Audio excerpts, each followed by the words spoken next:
So, welcome back after your third round of workshops. I hope they were great. Yeah?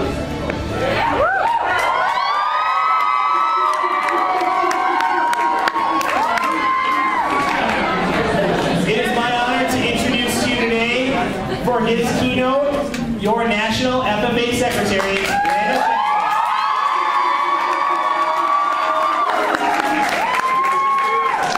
Good evening. How are we all doing tonight?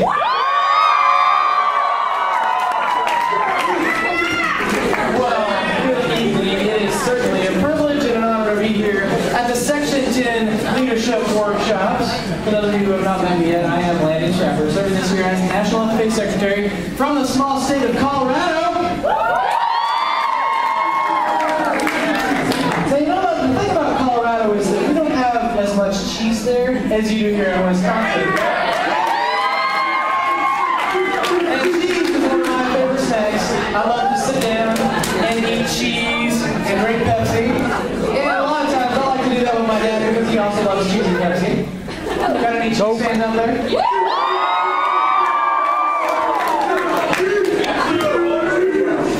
As I was saying, my dad and I really like to enjoy snacks together.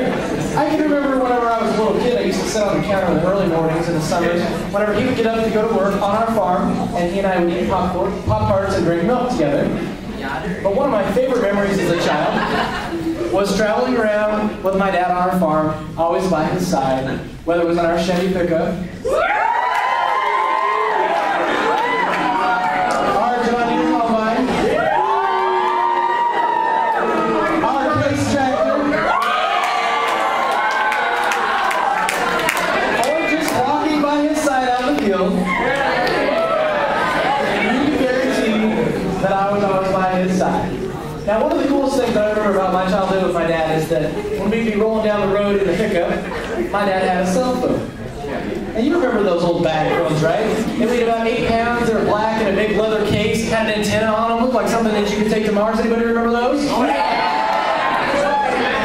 Well, I certainly remember them. And whenever I was a little kid, I thought it was the coolest thing that my dad could talk on the phone while he was rolling down the highway. Little did I know that several years later, standing in front of an awesome Wisconsin FFA crowd,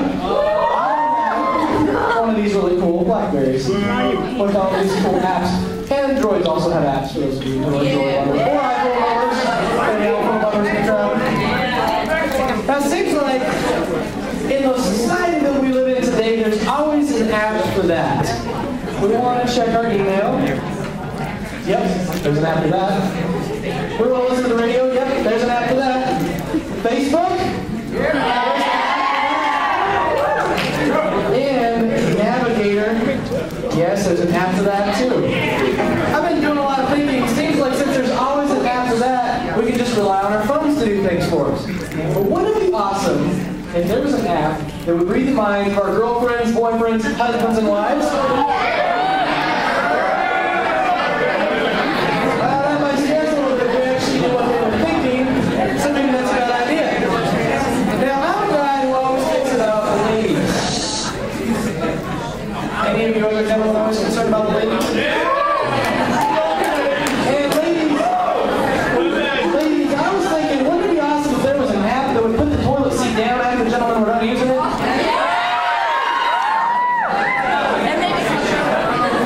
think it would also be pretty awesome for the ladies if there was a what to wear app, because ladies like to stand in the closet for hours trying on different outfits. What do I wear? I just don't know. I look pretty good. I started going kind of better on me.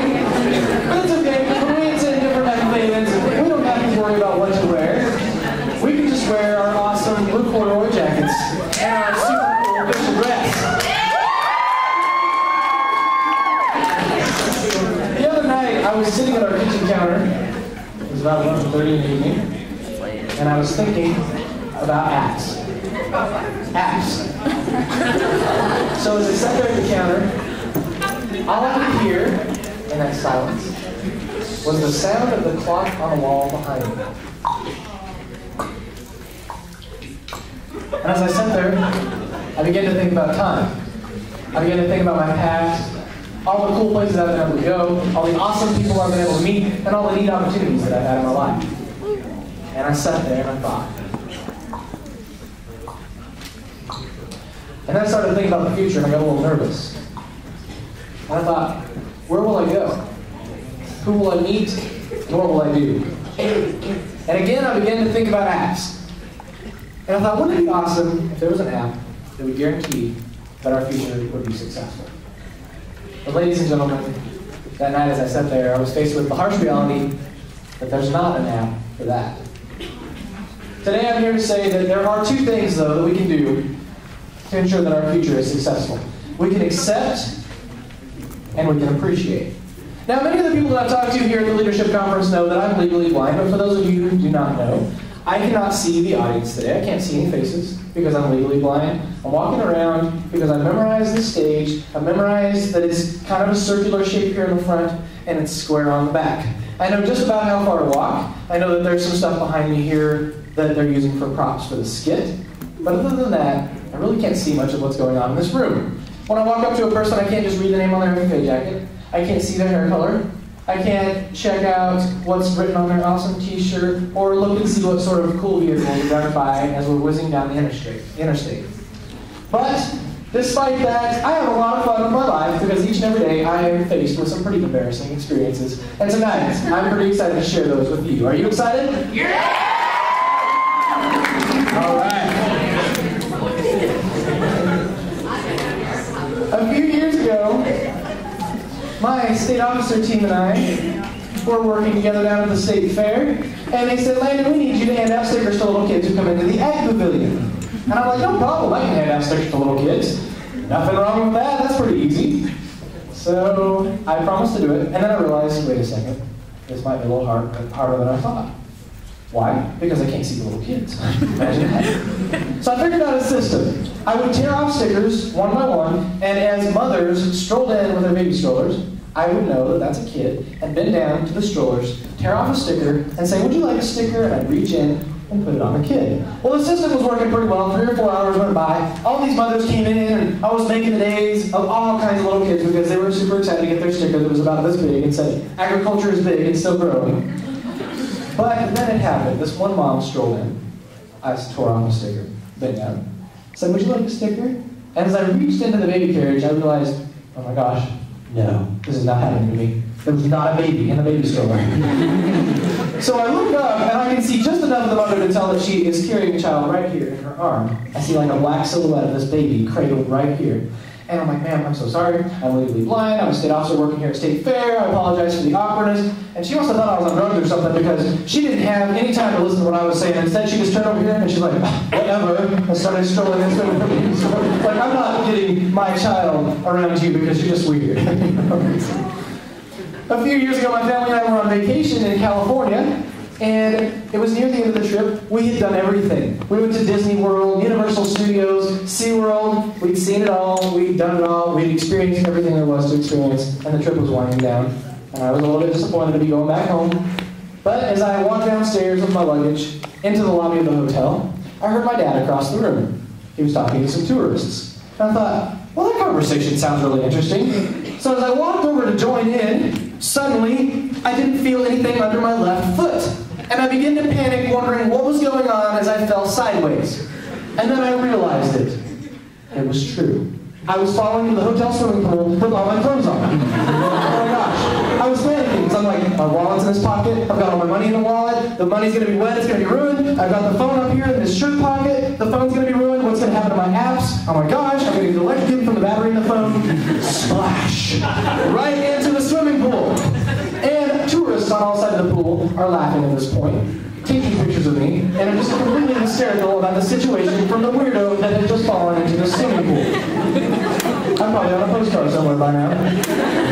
They thought it was pretty funny. I wasn't happy at the time, but looking back on it, it was kind of comical. Now, a few years ago, as a state officer, my team and I were really hungry, so we decided that we would head down to a local Qdoba establishment to get some good burritos. Anybody a Qdoba fan in this room? So as we made our way into Qdoba, we faced this huge line. And I faced one of my worst nemesis. Yes, ladies and gentlemen, this is a wet floor side. So I took my place in line, started walking forward with my teammates, and boom. ran into the wet floor sign. Now, that's not an uncommon occurrence. It happens to me pretty much every day. Wet floor signs are everywhere. They're in Walmarts, they're in McDonald's, they're in QWs, they're everywhere. And they're just there to trip blind people, I swear. They're always worried about people suing because they might slip and fall on the floor, but what about blind people who trip and fall over the wet floor signs? I'm more concerned about that. So anyway, I just brushed it out of the way and kept walking.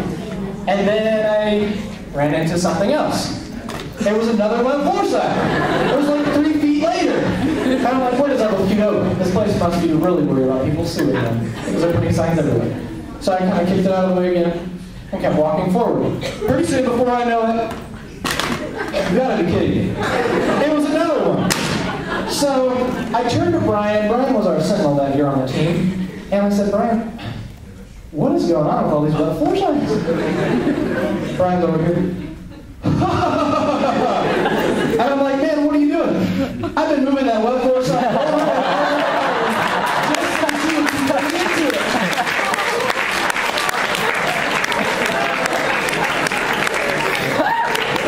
It's true, my teammates love to have fun with me, and this year is no different. In fact, just the other day, I was with Wyatt Young, he's our Central Region Vice President, and we were in a hotel together in Arkansas.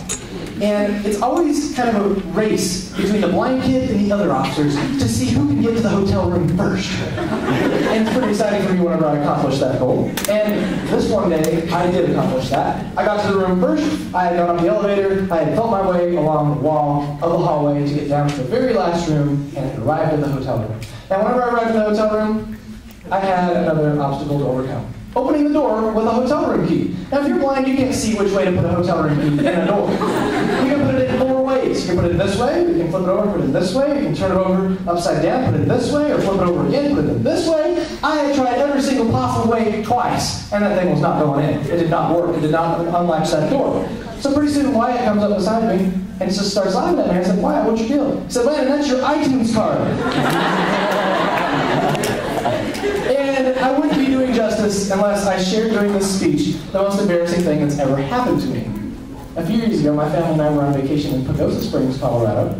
We did this Mexican food place. The food was great, but the Pepsi was even better. Now, as I said before, I'm a Pepsi fan.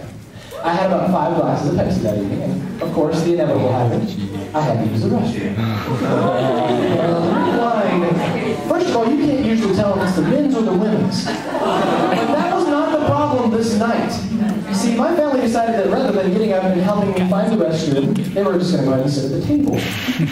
So they sat at the table, they're sitting here. I walked over to the restroom as they said, Landon, you got a table to your right, you got people to your left, okay, now turn left, okay, now you're going to go around that table, okay, now go down that hallway, okay, you're in the hall, okay, door on your left right there, that's the men's restroom, okay.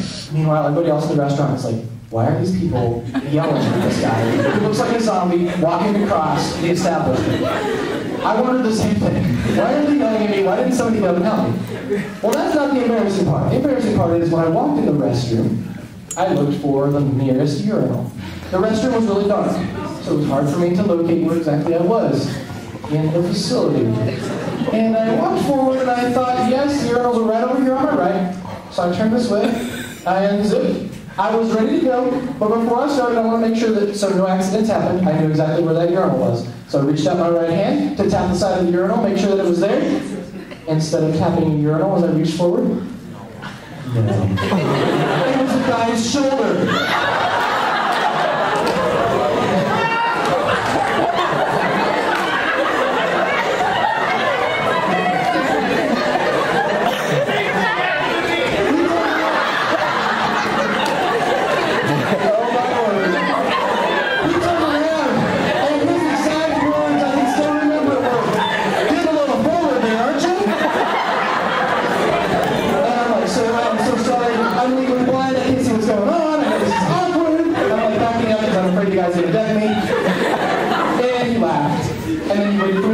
Where the sink was. See, back in 1989, when my parents brought me home from the hospital, they were pretty excited about their firstborn child being assigned.